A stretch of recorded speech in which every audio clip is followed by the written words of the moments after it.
विधि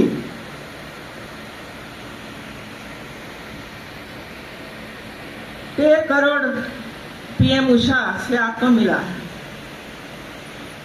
मैं अपेक्षा करती हूँ कि आपने 13 करोड़ रुपया का प्लान क्या किया हुआ है और सरकार में आपने भेजा है कि नहीं भेजा है 13 करोड़ का प्लान, क्योंकि आगामी 17-18 तारीख को मैं जितनी यूनिवर्सिटी को पीएम उषा में से पैसे प्राप्त हुए हैं ये सब लोगों का प्रेजेंटेशन देखने वाली हूँ। ये न हो कि बलिया यूनिवर्सिटी ने अपना प्लान भेजा है, न हो रहा क्योंकि आपके प्रवचन में ऐसा कुछ नहीं आया। इसी तरह समर्थ पोर्टल में आपने यूनिवर्सिटी ने क्या काम किया है वो आज मैंने नहीं सुना मित्रों से। अभी नेक तो बंद हो गया, नेक बंद हो गया, इसके जगह पर बाइनरी नाम की एक नई स्कीम आ रही है मित्रों, वो जरा देख लीजिए और आपके अध्यापक को जिम्मेवारी सौंप कर इसमें आगे बढ़िए, क्योंकि 1 महीने के बाद ये बाइनरी के लिए भी राजभवन में आपको आना पड़ेगा और दिखाना पड़ेगा कि हम लोगों ने इतनी तैयारी की है मित्रों। मैं बहुत ध्यान से सुनती थी कुलपति जी का प्रवचन, लेकिन सबसे ज्यादा प्रवचन में आनंदीबेन क्या है, हमारे उपाध्याय जी क्या है, हमारे चौधरी जी क्या कर रहे हैं, वो ही सुनाई पड़ा। लेकिन ये यूनिवर्सिटी ने पिछले 1 साल में क्या काम किया नया, इसमें मैंने कहीं नहीं देखा मित्रों। स्पोर्ट्स की प्रवृत्ति होती है नहीं होती, स्पोर्ट्स की प्रवृत्ति होती है नहीं होती है, जरा हाँ के ना तो बोलिए, होती है नहीं, धीमा आवाज है इसी वजह से सोचती कि नहीं होती है। इसी तरह सांस्कृतिक प्रवृत्तियां होती है कि नहीं होती है, होती है।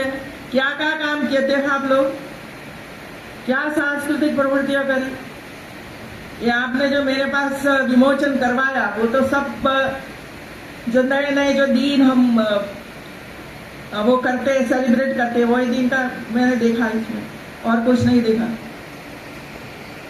इंक्यूबेशन सेंटर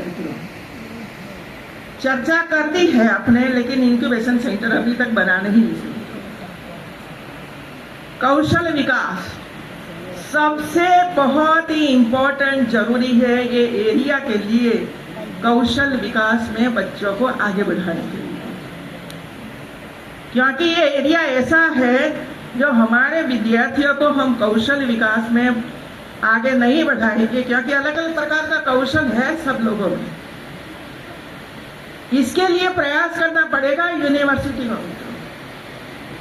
और ये इस बार हमारे प्रधानमंत्री जी ने कौशल विकास के लिए एक स्टूडेंट्स को 7.5 लाख रुपया देने का प्रावधान बजट में किया है।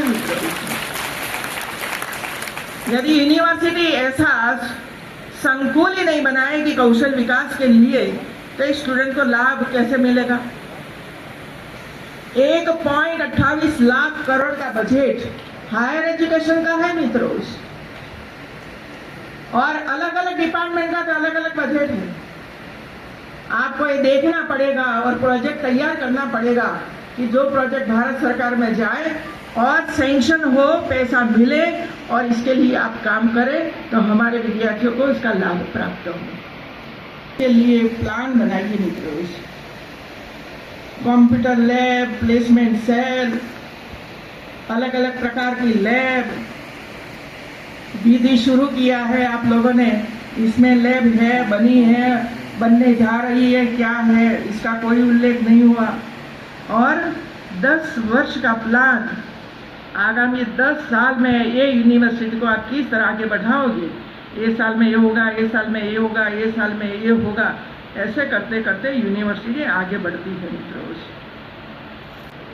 अब इधर हमारे पद्मश्री चौधरी जी आए, कितनी अच्छी अच्छी बातें बताई हम लोगों को। मिट्टी के बारे में उन्होंने बात बताई, लेकिन हम बैठे पानी है, कुछ आगे बढ़ते ही नहीं है। तो जितने भी पद्मश्री कृषि जगत में प्राप्त किया हो, ऐसे कृषि जगत के ऐसे होनहार हमारे संशोधकों, रिसर्चर को इकट्ठा करिए और सजेशन लीजिए उनके पास से कि भाई बताइए कि ये यूनिवर्सिटी और ये एरिया कृषि क्षेत्र में कैसे आगे बढ़ सकता है। उन्होंने ये भी बताया कि पहले ये होता था, हम उसको जीवित कर सकते हैं मित्रों, जीवित कर सकते हैं फिर से, लेकिन इसमें लैब करनी पड़ेगी, आपको कई प्रयास करना पड़ेगा तो ही जीवित होगा, बाकी तो नष्ट हो जाएगा आपका। तो एक काम ये यूनिवर्सिटी को करना है मित्रों, और करना चाहिए मित्रों। आपको जब भी बाइनरी में जाना है या तो एनआरएफ में जाना है या तो एशिया रैंक में भविष्य में जाना है, तो आपको कुछ न कुछ लेखन कार्य करना ही पड़ेगा मित्रों। सभी यूनिवर्सिटियों ने मैंने मैसेज भेजा था कि आपको कंपटीशन करवानी है, स्टोरी करवाई, पेंटिंग करवाया, स्पीच करवाई और एक सुंदर मजा की बुक लेकर मेरे सामने रखी मित्र। मैंने पढ़ा, इतना सुंदर अक्षर, कई बच्चों ने तो कविता ही लिखी है, अंदर अपने तरीके से कविता लिखी है, वो भी शक्ति है कविता लिखने की। ऐसे बच्चों को ढूंढिए और इसको आगे ले जाने के लिए प्रेरित करिए, और भविष्य में जो कंपनियों में उनको इंटर्नशिप करने के लिए जाना है